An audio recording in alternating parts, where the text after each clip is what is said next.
I really hope Spurs come and shit on your parade, lad. Yeah.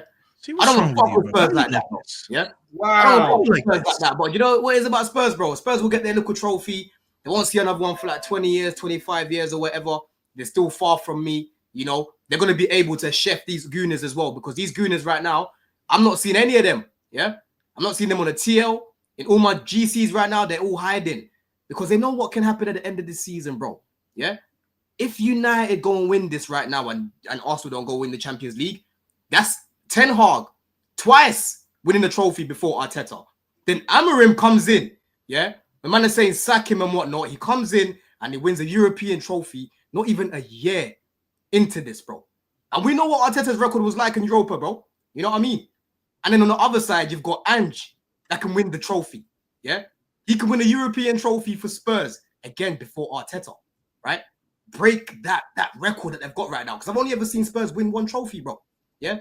They could be empty right now. And I'm telling you, if D beat Palace as well in the FA Cup final, he's not going to let any gooner rest.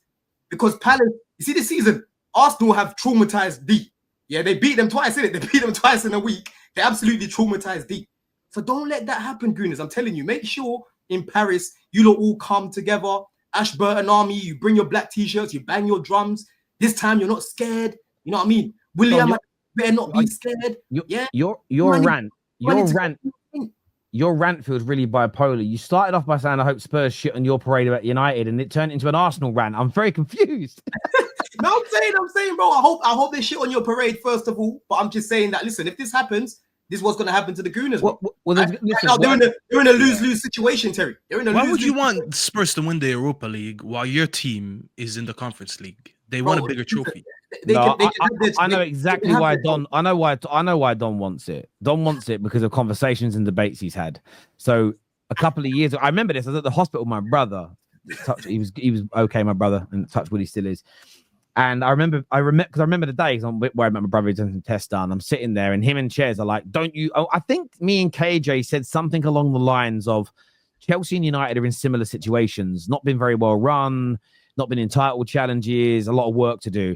And these two are like, "No, when was the last time you won a sort of big trophy?" And I think they both included the Europa League and Champions League as like big significant trophies in a certain period. So Man United picking it up and it being 3 trophies 3 years running, I think there's a part of that in there with the way Don goes at United a little bit. I think there's a bit of that there. I don't want United to have another European trophy to their name, another more trophy away from me. Like, I need to catch up with them, right? You're never catching up with me. Spurs are behind me. Spurs are behind me. And for them to go ahead of me, they need new owners. They need to shut down that whole place, right? United win that Europa. They go back into Champions League. Regardless of what's happened to their season, they will be able to attract better talent, right? Yeah. That's United with Champions League football, bro. Because they'll be able to attract regardless, but not with Champions League. But here's the thing, Don. If the final was City and Chelsea as an example, I'm going for Chelsea because I don't want another Manchester team, a local team, to win a bigger trophy than me this season. Okay? Why would you? And by the way, City are further away to me than you. I swear you guys have more trophies than them still. No. City. I think City surpassed Chelsea last season. Did they? Okay, so I didn't even know that. But still, my logic sticks. I don't want my local team to win one because regardless, both of you anyways are behind me. I just don't understand. I get you want to surpass us. You most likely never will. It's not like I'm going away anyways. But I don't want you to get further away though. I don't want you to have that satisfaction though. Because I've always grown up. Hold on. I've got a real hatred for Man United. I get Don's view. I said this last night, right? I've got a real hatred for Man United, right? Because growing up, I grew up in an era where when I was taking Premier Leagues away from a team, it was Man United, bro. Right? Yeah, and we ruined it. And United, I get it. When I first cried to do football, it was Man United. When Anelka stepped up, I said, this guy's missing, bro. Yeah, I could see in his run-up, this guy was not on it. And JT as well. JT could have won it for us, right?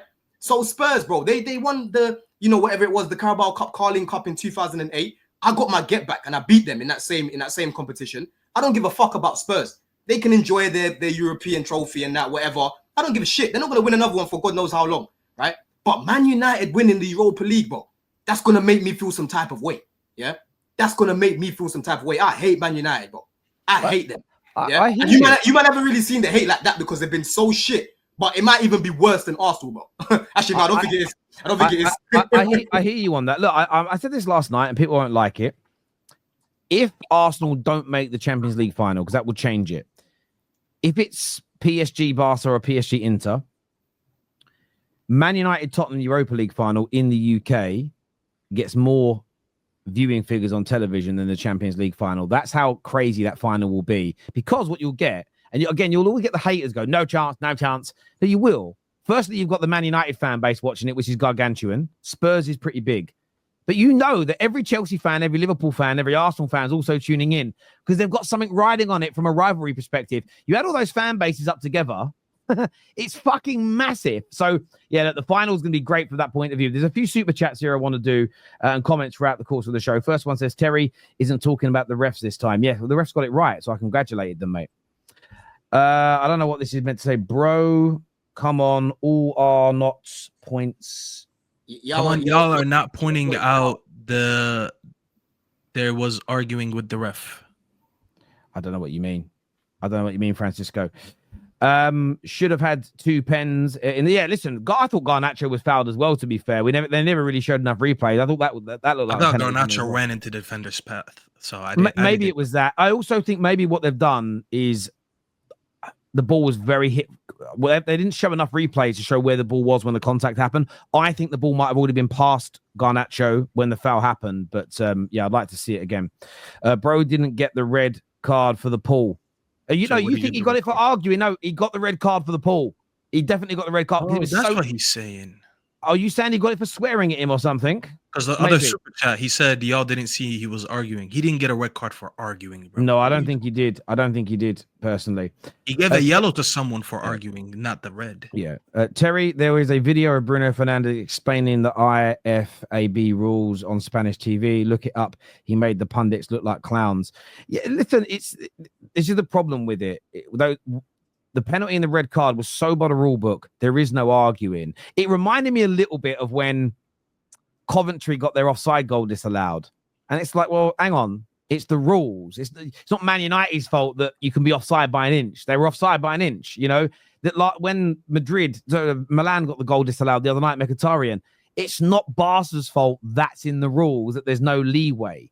Bring in a rule where there's like half a foot of leeway and then it would have been onside. But yeah, it's just, you can't blame the football clubs that benefit from you can't blame a club from benefiting through the rules being followed. Like, deep what you're saying for a moment. Basically, you're asking for them to cheat. Crazy. Chelsea in 2019, Villarreal in 01, Frankfurt in 2022. Yeah, loads of teams have gone invincible. Safi, you've had a mare there, mate. No, I didn't say it's the only team. I said how many teams have done it before. Oh, how many teams have done it? Do you guys think Leeds have a chance to stay in the Prem? Honestly, Bo, I haven't watched Leeds play at all this season. I hope they don't. But yeah, they've got to recruit properly, man. All these teams that have gone back down, they all fucked up. They've got to recruit right. Man United fans disrespect Bruno too much. It's a shame.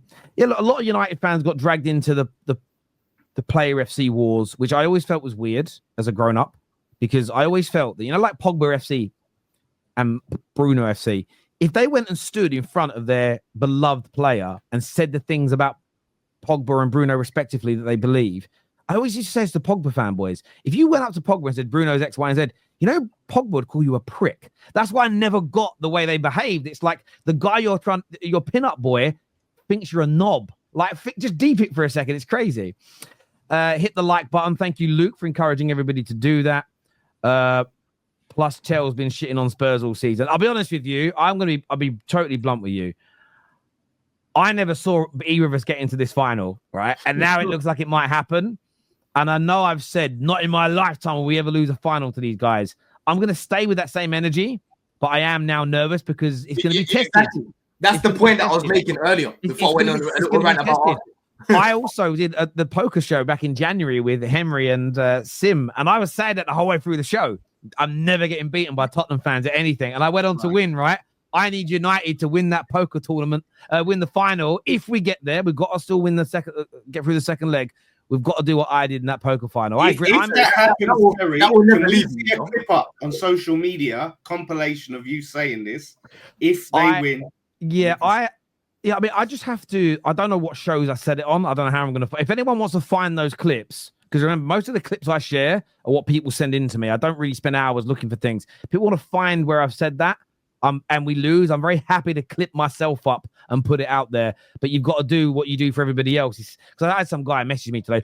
Why didn't you react to this thing someone said? Because no one sent it to me. Like I legitimately don't sit on the internet every day looking for things to react to. I need to be sent stuff. Chelsea getting top 5, aren't they? We'll get on to Chelsea in a moment, Nazir. We'll come back to Chelsea in a minute. I don't think it's about revisionism. I think people saying false things about a player with no evidence to back it up. Heard it about Bruno, never heard it about Napoli's GOAT, Scott McTominay. Do you know what it is? You are right. There are some people, not again, I don't think you've got to make them apologize, but I think you can call them out for the nonsense that they were saying. You know, like I love Flawless, but I'd love to have a debate with Flawless again, who once said that I think his question to me was, name me one thing that Bruno is elite at with the ball at his feet. And at the time, I think I said creativity and goals, but I still think that's a crazy exaggeration of how bad like Flawless thinks he is. And I love Flawless, by the way, really good guy. But yeah, I always thought that was a bit of a false thing to say that he's not elite with anything with the ball at his feet. When he scores the amount he does, is crazy. By the way, outside of Sevilla, kind of done well in Spain. Listen, a draw against... Listen, we have a bad record in Spain. We've done well this season. And another little thing before we move on from Man United, I'm going to say about Amorim. He's just equaled Fergie's start to life at Man United for the most games unbeaten in a row. Like from his first... I think it's his first 9 European games unbeaten. I think Fergie did that when we first got into Europe. Amorim is going to match that. But you notice how the media don't spend any time on the good records that he's set in, Staffy. It's kind of strange that. It's kind of strange. We already went undefeated in Europe this year. Like it's over. Even if we don't win it from here, we just didn't lose any away games. So we already had an undefeated record away from Europe. Yeah. Like if we're going to win it, probably going to happen.